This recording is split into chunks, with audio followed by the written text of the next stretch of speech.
tem Vossa Excelência a palavra. Eu vou solicitar aos deputados que os apartes fiquem para a parte final do pronunciamento de Vossa Excelência. Eu agradeço, deputado Gilberto Nascimento, e até fazer esse pedido para que, ao me franquear a palavra, que os nobres deputados compreendam, são 4 anos esperando para falar aqui e tem muita coisa entalada no peito para falar. Vou agradecer aos deputados se puderem compreender isso. Senhor deputado presidente em exercício Gilberto Nascimento, a quem muito me orgulha de estar presidindo essa sessão essa, e acabou o som, voltou o som. Pronto. Tem como voltar o som de novo para começar de novo direitinho, porque deu umas picotadas aí. Deputado Marco Feliciano, Vossa Excelência pode recomeçar, eu volto o tempo ali de Vossa Excelência, sem problema. Muito obrigado. O Brasil todo que nos assiste agora através da TV Câmara tem aqui ao microfone o deputado Marco Feliciano. Falo em terceira pessoa, porque nesses últimos 5 anos dentro da nação brasileira, eu tenho representado não apenas aqui um mandato, mas representado também um pensamento de milhares e milhares de pessoas da nossa nação.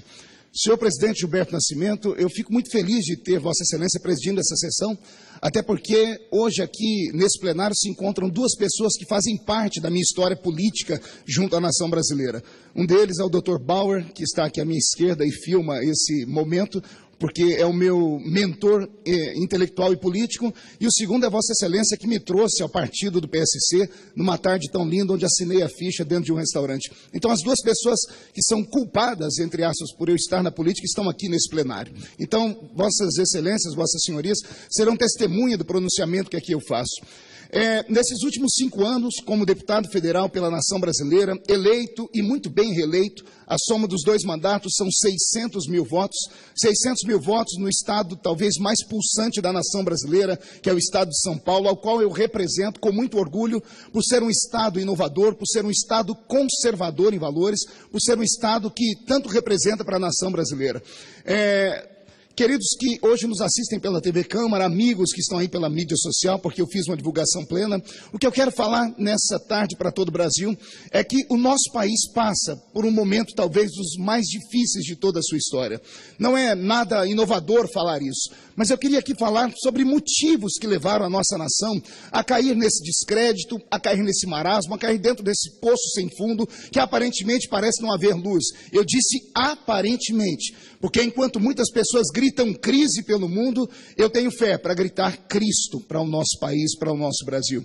Eu sei que quantas vezes eu falo sobre a Bíblia, eu falo sobre Cristo nesse parlamento, sou muitas vezes achovalhado, achincalhado, até por companheiros que têm um pensamento contrário, pensamento esse que eu respeito, nunca faltei com respeito a nenhum dos parlamentares, mas eles se esquecem de como é o nosso país, se esquecem principalmente como é o nosso regimento interno. O artigo 79 do Regimento Interno da Câmara dos Deputados, no seu parágrafo 1º, diz que a Bíblia Sagrada deve ficar aberta ao lado direito do presidente da Câmara, podendo fazer uso dela qualquer parlamentar que quiser. Isso está no nosso regimento interno. Também está na nossa Constituição Federal o início da ordem do dia, onde ela foi promulgada pela bênção de Deus. Ou seja, a nação brasileira, embora seja uma nação laica, e que ninguém confunda laico com laicismo, o Estado laico é o Estado mais lindo que pode haver, porque ele dá direito e liberdade a todas as pessoas de expressarem o seu pensamento e exercerem a sua fé dentro da sua religião. Diferente do Estado laicista. O Estado laicista é ateu, o Estado laicista é anticristo, é antirreligião. Nós não vivemos no Estado laicista, presidente, nós vivemos no Estado laico.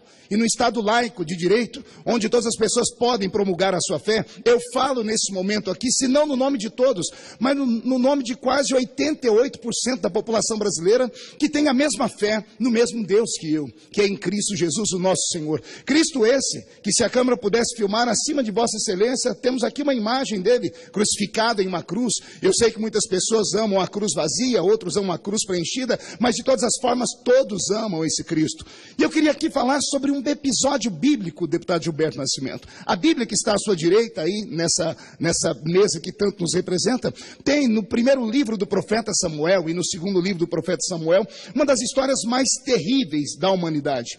Digo isso porque é uma nação que está convalescendo, é uma nação que está caindo, é uma nação que perdeu o seu brilhantismo, que perdeu a sua origem, é uma nação que perdeu a sua identidade, e essa nação é a nação israelita, daquele tempo, é claro. Naquele tempo, todos que conhecem um pouco da história sabem que o Estado de Israel era um Estado teocrático.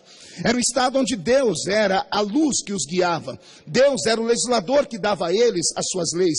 Deus era a inspiração daquele povo. Foi ele que disse a Abraão, o pai, não apenas do judaísmo, mas também do cristianismo e do islamismo, que ele daria a ele tantos filhos que preencheriam todos os quadrantes da terra. As 3 maiores religiões do mundo estão embasadas em Abraão. E é desse povo judeu que nós, aqui do Ocidente, principalmente no Brasil, herdamos a cultura judaico-cristã, carregada do seu moralismo, carregada da sua boa fé, carregada dos seus bons costumes. Ora, nós sabemos que o nosso Ocidente não nasceu por acaso. Ele também é embasado na filosofia dos gregos, é também embasado no direito dos romanos e também no moral judaico-cristão. Isso fez a performance de toda a nossa nação. Uma nação nascida à sombra de uma cruz. Uma nação que teve como seus principais pais homens que olhavam para o céu e não viam apenas átomos que ficam passeando pelo ermo. Viam a glória de um ser eterno que é invisível.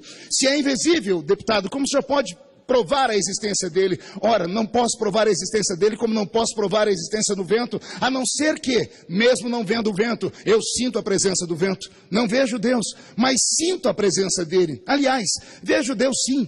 Vejo Deus quando vejo homens e mulheres virem para este parlamento com bons pensamentos, pessoas que não se corrompem, pessoas que deixam a sua família, que deixam o seu dia a dia para pensar em um futuro melhor, mesmo sabendo que a nossa instituição passa pela pior crise de toda a sua história, onde ser um deputado federal ou qualquer agente público andar pelas ruas parece ser até demérito, porque as pessoas nos perseguem, as pessoas nos xingam, querem nos jogar pedra. Eu quero que toda a nação entenda que nem todos são iguais a todos. Existem sim, e um bom número de homens e mulheres que pensam numa nação melhor, e essas pessoas estão aqui.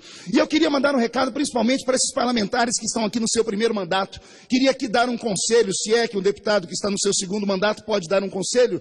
O conselho que eu daria a você é essa: seja um político diferente, companheiro. Não seja mais um Maria vai com as outras.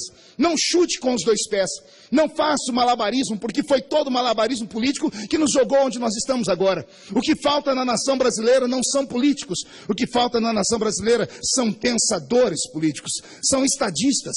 Qual seria a diferença do estadista e do político, deputado? O político, ele sacrifica o futuro pelo momento, por uma quinquilharia, por algumas moedas jogadas às traças. O político, às vezes, sacrifica a sua popularidade no momento por ver um futuro melhor para os seus filhos e para os seus netos. Foi isso que aconteceu comigo aqui em 2013. Quando em 2013, nesta Câmara, fui eleito genuinamente pelo colegiado como presidente da Comissão de Direitos Humanos, e haja visto, foi uma das melhores e maiores administrações da Comissão de Direitos Humanos da história dessa casa. Em 20 anos de existência da Comissão de Direitos Humanos dessa casa, haviam redutos dessa sociedade que estavam abandonadas, e nós conseguimos trazê-los para os bancos da Comissão de Direitos Humanos, onde houve muita emoção, porque se há um lugar de se ter emoção nessa casa, é na Comissão de Direitos Humanos. Quando ouvimos os índios, quando ouvimos os quilombolas, quando ouvimos as crianças que sofrem com assédio de pedófilos, quando ouvimos mulheres que são espancadas, quando ouvimos pessoas do setor público que sofrem com uma série de achincalhamentos por causa do assédio moral. Mas isso nunca foi divulgado, tampouco pela imprensa, e muito menos pela imprensa dessa casa. Imprensa essa que aqui dentro, e em cima dessa tribuna, e muitas vezes na presidência da nossa casa, fui fazer reclamações, porque parece que existem pessoas que são segmentadas ideologicamente, mesmo dentro dessa casa, que só publicam aquilo que acham que é o certo, que acham que é devido. Venho aqui mais uma vez dizer aos nobres deputados que estão iniciando o seu mandato: não tenham medo de defender as suas bandeiras, sejam elas quais forem. Cito aqui um grande pensador, Voltaire. Foi ele quem disse assim, ou pelo menos atribui essa frase a ele. Há quem diga que foi uma senhora quem disse: posso não concordar com nada do que você diz, mas eu vou lutar para que você tenha o direito de dizê-las e ninguém te interrompê-la. Isso aqui é uma democracia, não é uma ditadura. Numa ditadura as pessoas não podem expressar o seu pensamento, ainda que esse pensamento seja contrário das pessoas. Só eu, minha casa, meus amigos e as igrejas que pastoreio sabemos o que passamos esses últimos anos. O que passamos desses últimos anos por causa de um grupo que são segmentados em ONGs, que são abastecidos com dinheiro do cofre público, que mandaram as suas pessoas para frente da minha casa, para frente das minhas igrejas. Essas pessoas, sem respeito algum, nem por si mesmo, nem pelos demais, tiravam a roupa, esfregavam seus órgãos genitais na cara das minhas crianças, dentro dos membros das minhas igrejas, e a imprensa, a grande imprensa desse país, dizendo que isso era normal, que isso era um direito à liberdade de expressão. Mas Mas quando eu venho dizer que para mim o casamento honesto e certo tem que ser entre um homem e uma mulher, aí já não é mais liberdade de expressão, aí é homofobia, aí é crime e querem me colocar atrás das grades. Eu venho hoje aqui em nome de pelo menos 80% dos brasileiros dizer que nós somos, nesse país, um povo temente, um povo ordeiro, um povo família. Os que correram atrás de mim pelas ruas desse país nesses últimos anos, deputado Gilberto Nascimento, não tinham serviço. Aliás, tinham sim, abastecido com dinheiro de ONGs. Levantei o número dessas ONGs no país, 267 ONGs homoafetivas, abastecidas com quase 10 milhões de reais mês, para que essas pessoas saiam correndo atrás das pessoas de bem, jogando pedras, xingando, humilhando, rasgando, depedrando igrejas, como fizeram comigo. Se pegassem esse dinheiro e aplicassem para o bem comum do cidadão, seja ele hétero ou homossexual, eu aplaudiria. Se usassem esse dinheiro, por exemplo, para salvaguardar uma intensa gama da nossa juventude que se perde com o vírus da AIDS, e haja aqui que eu vou dizer que a maioria deles, a grande maioria, e isso não sou eu que digo, o Correio Brasiliense fez uma página sobre isso. O Correio Brasiliense diz que a grande maioria, ou seja, o grupo ainda mais atingido de maior risco com AIDS nesse país, é o movimento homoafetivo. E por que não se fala mais em AIDS? Falei com alguns líderes deles, e sabe o que me disseram? Isso é demérito para nós. Toda vez que se fala em AIDS, se lembra do nosso grupo. E por causa disso, usam esses dinheiros, sabe Deus para quê? Sabe Deus para quê? E a população fica aí à mercê de uma sociedade que está sendo corrompida. Nossas crianças estão sendo vitimadas, estão sofrendo aliciamentos via programas de TV. Nós temos hoje um sem número de famílias destruídas. Tudo que entra dentro do lar do brasileiro, através das suas novelas, ou é parte de coisas ruins para o próprio seio, para o âmago da sociedade, como família, como o adultério. Ensinam-se as pessoas a traírem as suas famílias, ensinam as nossas crianças a serem erotizadas precocemente. Depois vem perguntar por que o nosso país está assim. Cristo, quando esteve nessa terra, disse sobre as crianças: deixai vir a mim os pequeninos, porque deles é o reino de Deus. Foi o sábio Salomão quem disse: ensina a criança no caminho que deve andar, e quando crescer não vai se desviar dele. Eu não consigo me lembrar da minha infância, mesmo sendo um menino pobre, um menino que morava com 12 pessoas dentro de 2 cômodos. Não tenho na minha memória uma lembrança de na escola eu ofendendo um dos meus professores, a quem eu chamava de mestre. Não consigo me lembrar na minha infância um menino dentro da classe de aula fumar um cigarro, diferente de hoje, que as crianças acabam saindo agarradas das suas classes de aulas, ou por policiais, ou por pessoas que vêm cuidar delas, porque tem overdose dentro das suas classes. Vivemos num mundo perdido, um mundo muito parecido com aquele de Samuel, como eu disse aqui no início. Foi nesse período que a nação elegeu para si um rei. E esse rei que tomou conta da nação era exatamente o que eles queriam. Era um homem belo, era um homem alto, era um homem que falava bem. Seu nome era o grande e poderoso rei Saul. Quando Saul assumiu a tribuna de Israel e começou a reinar, por uns anos até que fez bem, exatamente como esse governo que aí está. Por uns anos fizeram tudo de bem, deram a resposta que a sociedade queria, trouxeram de forma milagrosa e mágica a condições das pessoas adquirirem os seus bens. Pois bem, passaram-se o tempo. Hoje os brasileiros têm carro, mas também têm o seu nome lá no SPC. Hoje os brasileiros têm o seu veículo, mas não têm condições de comprar o combustível. Combustível esse que nós temos condições de fabricar aqui, mas aqui é infinitamente mais caro do que em qualquer outra parte do mundo. Vivemos uma sociedade completamente deturpada. O certo virou errado, o errado virou certo. O que falta no nosso meio, repito o que disse agora há pouco, são homens e mulheres de coragem. Homens e mulheres que tenham coragem de enfrentar quem quer que seja, não por você. Olho aqui para esse parlamento e só vejo adultos. Cada um de nós aqui tem a sua estrutura, ninguém mais vai mexer no nosso pensamento. Mas o que falar das nossas crianças? O que dizer dos nossos filhos? Como é que vão crescer os nossos netos? Em que país vão viver as nossas crianças? Crianças que dentro da escola estão sendo aliciadas, repito, aliciadas por um movimento pernicioso. O marxismo está impregnado nas nossas universidades, que não geram há muito tempo um intelectual, mas geram com muita facilidade revolucionários. Repito, as nossas universidades brasileiras têm levantado revolucionários. Não se levanta mais pessoas que pensem. Não há uma obra literária de peso no nosso país lançada pelos últimos 20 anos que valha ser dispensada em outras universidades federais do mundo todo. Por quê? Porque o brasileiro entrou por um funil estranho, um funil chamado comunismo, travestido de socialismo. Repito, um comunismo travestido de socialismo. Um comunismo que faz com que a sociedade entre em erupção. As classes estão revoltadas. Negros brigam contra brancos, índios brigam com agricultores, pobres com ricos, proletariados com empresários, crentes com ateus. Eu não sei que sociedade é essa que nós vivemos. O politicamente correto roubou do brasileiro a sua alegria, a sua felicidade. O povo brasileiro era mais feliz há 10, 15 anos atrás. Não havia tanta coisa ruim, onde uma pessoa brigava com outra por qualquer coisa. Hoje, se você olhar para uma pessoa de forma estranha, fica ruim. Me lembro, como ano passado, aqui nesse plenário, quando um deputado aqui da oposição disse que nós vivíamos uma noite mais escura, mais negra da história daquele parlamento, quando uma deputada pegou o microfone e disse assim: eu quero que seja arrancado dos anais dessa casa essa expressão noite negra, porque isso é racismo. Ora, o deputado pegou o microfone na sequência, de maneira irônica, disse: senhor presidente, retiro o que eu disse. Ontem vivemos aqui uma noite afrodescendente. Ora, o que é que nós estamos fazendo conosco mesmos? Estamos colocando a população uns contra os outros. E pior, esses que promovem o ódio, vem dizer que eu promovo ódio. Como é que um pastor, como é que um pregador, como é que um padre, como é que alguém que devota a sua vida por alguém pode promover o ódio? Pode promover a violência? Pode promover o achincalhamento público de uma pessoa? Estamos vivendo um pensamento e um tempo de maneira estranha. Nossos adolescentes estão idiotizados pela internet. Repito, nossos filhos estão idiotizados pela internet. Tudo que acredito está escrito em 149 caracteres. Depois que esparramam uma maldição, uma mentira deslavada, é que vão tentar consertar a história. Aí vão procurar saber se é verdade ou se não é verdade. Entre nos seus tweets, vocês vão ver que há uma máquina de produzir matérias sem sentido. Antigamente, publicações importantes que traziam coisas relevantes, hoje falam do cachorro que nasceu sem um rabo. Hoje falam do gato que não tem um bigode, porque as pessoas são obrigadas a provocar e promover essas informações rápidas feitas em forno, micro-ondas, e a nossa mente está sendo conturbada. Senhoras e senhores, o país onde eu vivo e no qual eu acredito precisa de uma mudança já.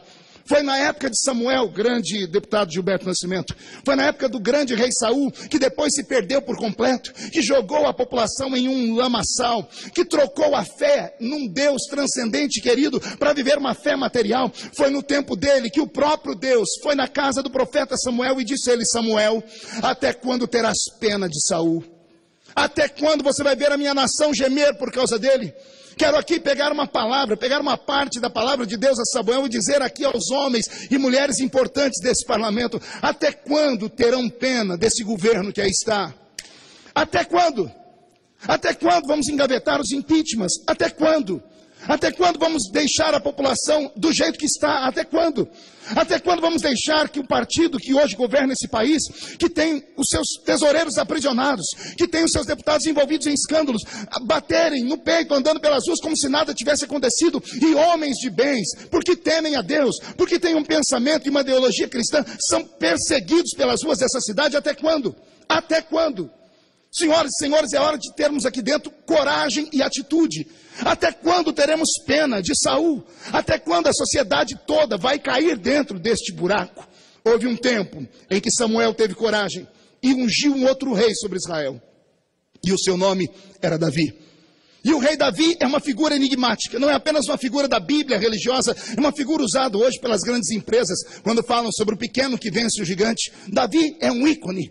E quando eu vejo Davi assumir o trono de Israel, ele faz uma coisa que nenhum rei jamais havia feito. Ao invés de sentar no trono, porque ele havia herdado uma nação perfeita, mas incompleta. A nação perfeita de Davi tinha tronos, súditos, armamento bélico. A nação perfeita de Davi tinha latifúndios. A nação perfeita que Davi havia adquirido tinha de tudo. Só faltava uma coisa que só o coração de um homem sensível e temente poderia perceber. Foi Davi que, ao entrar dentro da nação, fazer um pregão, percebeu que as pessoas não tinham mais esperança, não tinham mais fé. As pessoas precisavam voltar a acreditar naquele Deus que havia falado de cima da nuvem. E é Davi que vai até o exército do inimigo, os filisteus, e toma de volta a Arca da Aliança. Quando a Arca da Aliança volta para Israel, não volta apenas uma caixa de madeira pintada de ouro, Quem conhece a Bíblia sabe que dentro daquela arca tinham 3 objetos. Um vaso de ouro com maná. Dentro daquela arca também tinha a tábua de pedra escrita pelo dedo do próprio Deus.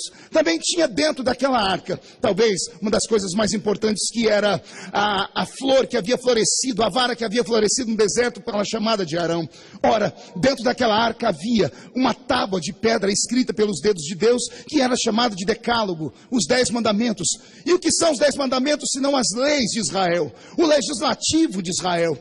Quando Davi trouxe de volta aquela arca, ele trouxe de volta as leis. Ele fez com que as leis fossem cumpridas. Ele trouxe de volta a esperança para aquela nação que estava conturbada. A nação viveu dias de muita alegria. As crianças podiam olhar para o céu e dizer: há um papai no céu que eu não vejo, mas eu sinto ele. Os mais velhos tinham onde se apoiar. O nosso mundo e o nosso ser não pode ser apenas capitalista. Eu sei que alguns dizem que eu só falo aqui como pastor, então vou citar aqui um pensador, Nobre Lincoln Portela. Quero citar aqui agora, nesse momento, por exemplo, Dostoiévski, o grande pensador russo, romancista russo, que no seu tempo assistiu em loco ao assassinato ou à morte e homicídio de diversos dos seus pares. Dostoiévski, um homem das ciências, dos pensamentos, olhou a vida de cada um deles e não havia resposta para o que ou o motivo pelo qual eles haviam se suicidado, porque eles eram homens famosos, eram homens inteligentes, eram homens que moravam bem, tinham tudo. Por que é que os filósofos se matavam? Dostoiévski chegou à seguinte resposta e deixou para nós esse legado. Disse Dostoiévski: todo homem tem dentro dele um vazio do tamanho de Deus. Todo homem tem dentro dele um vazio do tamanho de Deus. E esse vazio que há dentro do homem, o dinheiro não supre, o sexo não supre, o poder não supre, viver no alto de um arranha-céu não supre, morar numa ilha paradisíaca não supre. Esse vazio que há dentro do homem é a presença de Deus que lhe falta. Talvez seja isso que esteja faltando no nosso país. Seja faltando nos nossos países as velhas e antigas orações do Pai Nosso, feitas pelas nossas crianças nas escolas. Mas não, queremos ser um país moderno. Vamos seguir então o grande Estados Unidos da América, que em 1969 aboliram as orações e tiraram as Bíblias da escola. Resultado, as crianças americanas não fazem mais orações nem levam Bíblia para escolas, agora levam metralhadoras. Agora estão se drogando e se matando dentro das escolas, tudo em nome de um pseudo-progresso. Até quando vamos viver assim? Estamos no maior país cristão abaixo da linha do Equador. Vivemos num país conservador. O resultado de toda aquela perseguição de 2013, Nobre Lincoln, foi a mudança desse parlamento. Ter permanecido de pé, aguentando a trancos e barrancos as pancadas que sofri, mostrou ao nosso país que é possível permanecer acreditando na sua ideologia e sair vivo do outro lado da história. Creio que nenhum outro político havia sobrevivido ao que eu sobrevivi nesse país, Nobre Mara Gabrilli. Tanta perseguição com família, vocês não sabem o que eu passei. Tive que tirar meus filhos do Brasil, porque não tinha espaço para eles nas universidades brasileiras. Minha filha não sofria bullying de alunos, sofria bullying de professores universitários marxistas. E eu fiquei abandonado por um tempo sozinho, mas a igreja brasileira se levantou em oração. Não apenas a igreja evangélica, a igreja católica, pessoas de outras religiões me procuraram, disseram: nós estamos aqui fazendo as nossas preces e Deus vai te dar vitória. Somos uma maioria silenciosa, poucos têm coragem de encarar esses movimentos sociais, mas aqueles que os encaram, colocam eles para correr, porque eles só sabem gritar, não tem estrutura, não tem argumento firme. Eu queria dizer a essas pessoas que não há nenhum ódio contra vocês, eu queria dizer a vocês que há sim um amor, mas um amor por aquilo que é conservado. A nação brasileira e todas as nações do mundo precisam de um apoio hoje no âmbito da sua família. E eu não falo aqui de família social, não falo de arranjos sociais. A lei que nós ditamos aqui, ela é fria. A lei fria não julga o amor, não mede o amor. A lei fria não pode falar se um homem deve amar um homem ou uma mulher, não é isso. Mas a lei que nós temos na nossa Constituição garante para a proteção do Estado que um homem e uma mulher continuem se amando para que haja o maior produto do Estado, que é o filho. No que adianta ter uma terra que brota tudo se não tem ninguém para capiná-la depois? É por isso que a Constituição protege a família como ela é. E as pessoas não entendem isso. Dizem que nós aqui somos contra o amor. Quer amar, ame o que você quiser. Quer amar, ame quem você quiser. Mas ame da forma que você quiser. Mas não fira o meu direito de ser. Não fira a minha liberdade de consciência. Não fira a minha liberdade de expressão. Entendam isso de uma vez por todas e parem de mentir. Os ativistas mentem. Como mente boa parte do grupo de esquerda desse nosso país. Eles têm dois discursos. Um discurso lindo no microfone dessa casa. O outro discurso é quando eles estão dentro de uma sala dizendo: quem é que nós vamos destruir agora? Quem é que nós vamos acabar com o nome e o moral deles agora através da mídia social? Falo isso porque eu experimentei e sei do que falo. Não estou aqui apenas fazendo um desabafo. Estou aqui deixando um legado para os jovens deputados que aqui vieram. Não tenham medo de lutar pela família. Não tenham medo de lutar pelos seus pensamentos. Não queiram ser apenas um político. Queiram ser estadistas. Porque é disso que o nosso país faz falta. É disso que o nosso país sente falta. Quero deixar aqui para as minhas considerações finais, esses 25 minutos, um agradecimento ao novo deputado que permitiu que não fosse aparteado. Aos deputados que aqui estão ouvindo, muitos deles da bancada evangélica, como o deputado Silas Câmara, a quem eu tenho um profundo respeito e aprendi muito com ele, e deixar apenas dizer uma palavra, que no nosso país ainda existem pessoas que acreditam nele sim. E eu deixo aqui uma palavra ao presidente da Câmara dos Deputados. Deixo aqui como parlamentar, mas também como um servo de Deus, porque eu sei que ele o é. Até quando terás pena de Saul? Até quando, deputado Eduardo Cunha, meu amigo, a quem eu fiz campanhas no Rio de Janeiro, tenho feito vídeos para você, as pessoas até me cobram isso, até quando vai ter pena do governo que aí está? Está na sua mão. O Brasil espera isso. Tenha uma coragem de entrar para a história, não como um vilão, não como alguém que está barganhando, mas como alguém que vai libertar essa nação, para que essa nação volte a viver, volte a respirar e volte a ter fé, ordem e progresso sempre. Viva a democracia, viva o Parlamento brasileiro e que Deus nos abençoe sempre. Muito obrigado a todos. Senhor presidente, um minuto só, senhor presidente. Ok. Depois do pronunciamento do deputado Marco Feliciano, pelos seus 25 minutos no grande expediente.